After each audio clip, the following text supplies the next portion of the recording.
Bu, dalam sebuah diskusi diterangkan tafarrog li ibadati amla'u sadrakal ghina.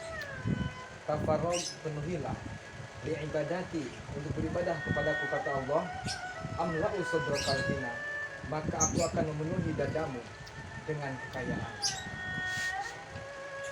Maksud daripada hadis tersebut adalah kita sebagai manusia diciptakan adalah untuk beribadah kepada Allah Subhanahu wa taala semata.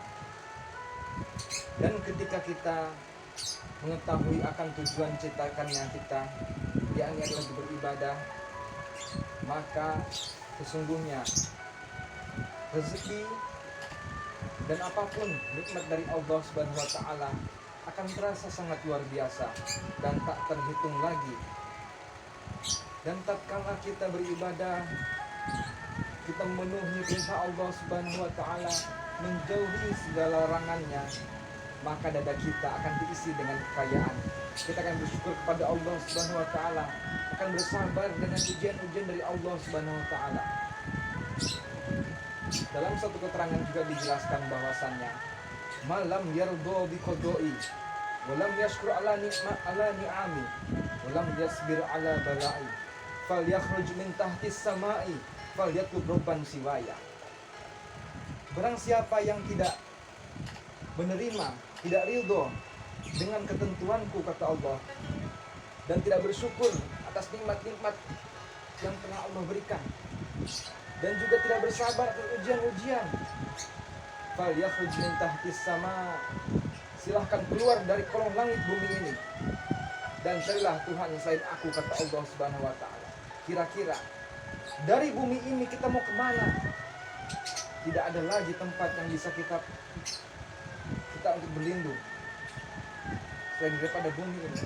Bahkan ketika kita bersembunyi di sebuah lubang yang kecil, akan tetap diketahui di mana keberadaan kita oleh Allah Subhanahu wa taala.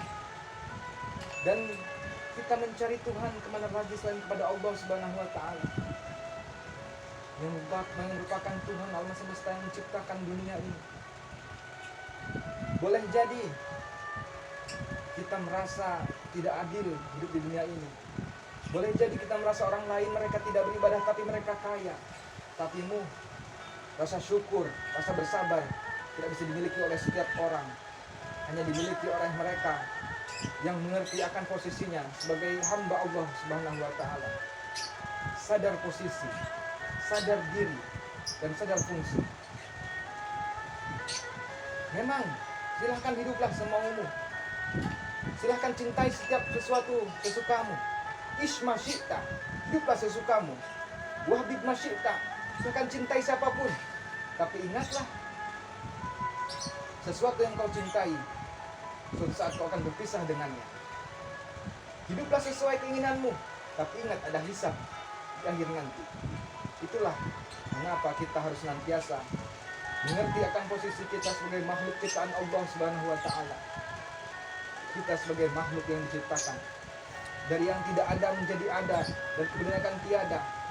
Tapi Allah adalah ismun lidzatil wajibil wujud, adalah sebuah nama, sebuah zat yang wajib adanya, yang ada ketika semua ini belum ada, yang ada ketika semua ini akan tiada, dan akan ada ketika semuanya telah tiada.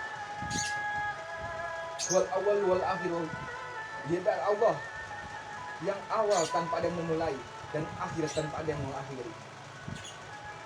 Sedangkan kita manusia asal dari tanah dan akan kembali ke lubang tanah. Ketika jasad terbujur kaku, hanya ada 3 yang menemani. Yang pertama, malikum, harta. Namun harta yang dibawa adalah hanya sehelai kain kafan yang putih bersih menyelimuti badan, bertahan 40 hari 40 malam. Ketika 40 hari 40 malam kain kafan habis, dimakan rayap dan datang tanah lainnya. Setelah kain kafan itu habis, dimakan kulit-kulit kita. Setelah kulit kita habis, dimakanlah daging-daging kita. Ketika habis daging kita, sum-sum dan balung pun akan habis dimakan binatang tanah. Lalu apa yang bisa kita andalkan? Apa yang bisa kita sombongkan?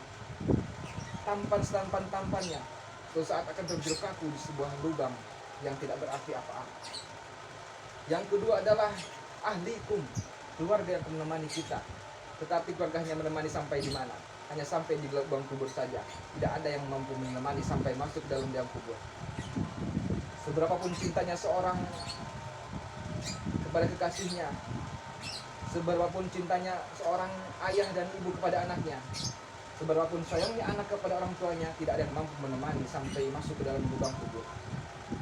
Jadi ahli atau keluarga hanya mampu menemani sampai lubang kubur dan akan kembali rumahnya masing-masing.